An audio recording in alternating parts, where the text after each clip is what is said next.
प्रभुता के लिए भारत ने हर दुश्मन की चुनौती स्वीकार की और अदावत के मुहाने पर दुश्मनों ने भारत का लोहा भी माना।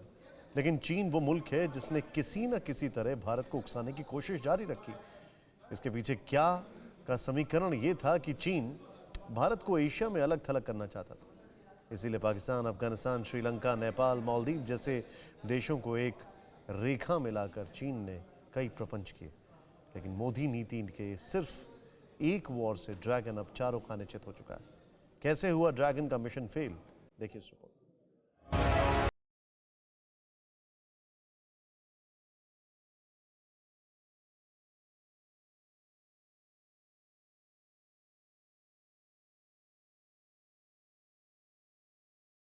अपनी महत्वाकांक्षाओं के स्याह अंधेरे का ऐसा घेरा बनाना चाहते हैं जिसमें हिंदुस्तान अगर जमीनी सरहद पर देखे तो कुछ भी नजर ना आए। चीन की ये कोशिश सिर्फ विस्तारवाद का नतीजा नहीं है, बल्कि अपने विस्तार के घेरे में चीन हिंदुस्तान को फांसना चाहता है और भारत ये बात अच्छी तरह से जानता है। इसलिए भारत ने भी चीन के खिलाफ ठीक उसी अंदाज में मोर्चा खोला है जैसे कि चीन ने हिंदुस्तान को केंद्र में रखकर खोलने की कोशिश की थी। नतीजतन अब तक हिंदुस्तान को टारगेट करने वाले जिनपिंग की राह में प्रधानमंत्री नरेंद्र मोदी की फ्रेंडशिप पॉलिसी सबसे बड़ा रोड़ा बनकर खड़ी हो गई है।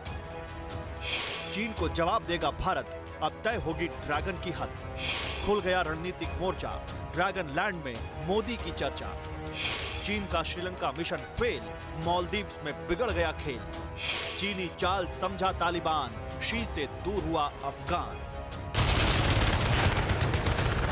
दरअसल भारत को घेरने की जिस रणनीति पर चीन आगे बढ़ा था, उसमें एलएसी और पाकिस्तान ही दो मोर्चे नहीं थे, बल्कि इस मोर्चे पर टिका वो प्रोजेक्ट भी था जिसमें एक सिरे से भारत की एक रोड के सहारे घेरेबंदी की जा सके। इसके अलावा श्रीलंका की मदद से समुद्र से भी घेराव का प्लान तैयार कर लिया गया था।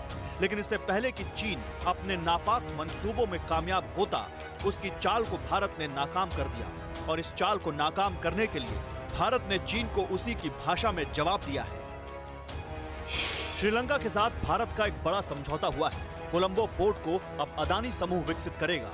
कोलंबो के कंटेनर टर्मिनल की रणनीतिक अहमियत है। टर्मिनल चीन की जेटी परियोजना के बेहद करीब है। यानी भारत और श्रीलंका के द्विपक्षीय हित अब चीन और श्रीलंका में दूरी बढ़ाने के लिए कारगर साबित होने वाले हैं। और इसका दूसरा सबूत है हम्बन टोटा बंदरगाह पर चीनी पनडुब्बियों की एंट्री बैन करना। हालांकि इसके अलावा भी चीन के लिए श्रीलंका के मोर्चे पर 3 और बुरी खबरें हैं। क्या है ये खबर, इन्हें विस्तार से समझिए। खबर नंबर 1, श्रीलंका ने भारत से मदद मांगी। कोरोना की वजह से श्रीलंका की स्थिति बेहद खराब है, लेकिन कभी चीन के साथ रिश्तों को लेकर गर्मजोशी दिखाने वाले महिंदा राजपक्षे की सरकार को न तो चीन की तरफ से मदद मिल रही है और न ही पश्चिमी देशों से। इसलिए श्रीलंका सरकार ने भारत को एक तरह से त्राहिमाम संदेश भेजा है। खबर नंबर 2, श्रीलंका दौरे पर विदेश सचिव। श्रीलंका की तरफ से हुई मदद की अपील के बाद विदेश सचिव हर्षवर्धन श्रृंगला 4 दिन की श्रीलंका यात्रा पर रवाना हो चुके हैं, जहां वो राष्ट्रपति गोटाबाया राजपक्षे और प्रधानमंत्री महिंदा राजपक्षे से मुलाकात करेंगे। इस दौरान वो द्विपक्षीय संबंधों की समीक्षा भी करेंगे। और खबर नंबर 3, श्रीलंका भारत का सैन्य अभ्यास। खबर यह भी है कि भारत और श्रीलंका के बीच बढ़ रही नजदीकी अब सैन्य अभ्यास के दौर तक वापस लौट आई है। इस संयुक्त सैन्य अभ्यास के लिए भारतीय दल रवाना हो चुका है। संयुक्त अभ्यास मित्र शक्ति 2021 का 8वां संस्करण 4 से 15 अक्टूबर तक श्रीलंका के अम्पारा में कॉम्बैट ट्रेनिंग स्कूल में चलेगा, जिसका मकसद संबंधों में घनिष्ठता और आतंक विरोधी अभियान को धार देना होगा। श्रीलंका के साथ पटरी पर लौटे संबंधों में चीन पीछे चला गया है और ये मोदी नीति की एक बड़ी कामयाबी है। लेकिन ये कामयाबी सिर्फ यही तक सीमित नहीं है। इसका विस्तार मालदीव्स और अफगानिस्तान तक हो चुका है। मालदीव्स के मोर्चे पर खुलासा यह है कि मालदीव्स को चीन के कर्ज का गुणा गणित अच्छी तरह समझ आ चुका है। खुलासा कैसे हुआ, इसे समझिए।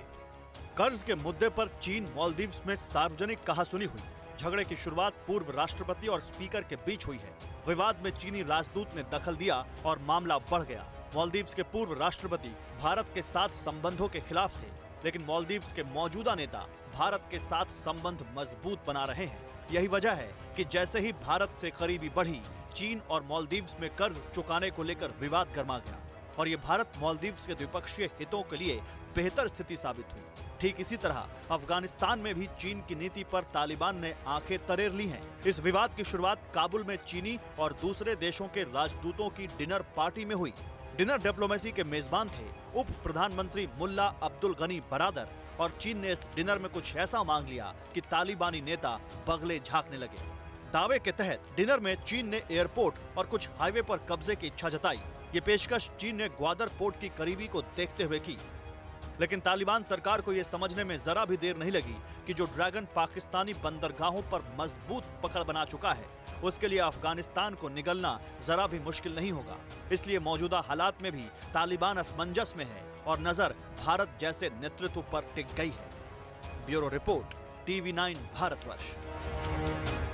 अड़ी सोमवार से शुक्रवार शाम 6 बजे सिर्फ TV9 भारतवर्ष पर।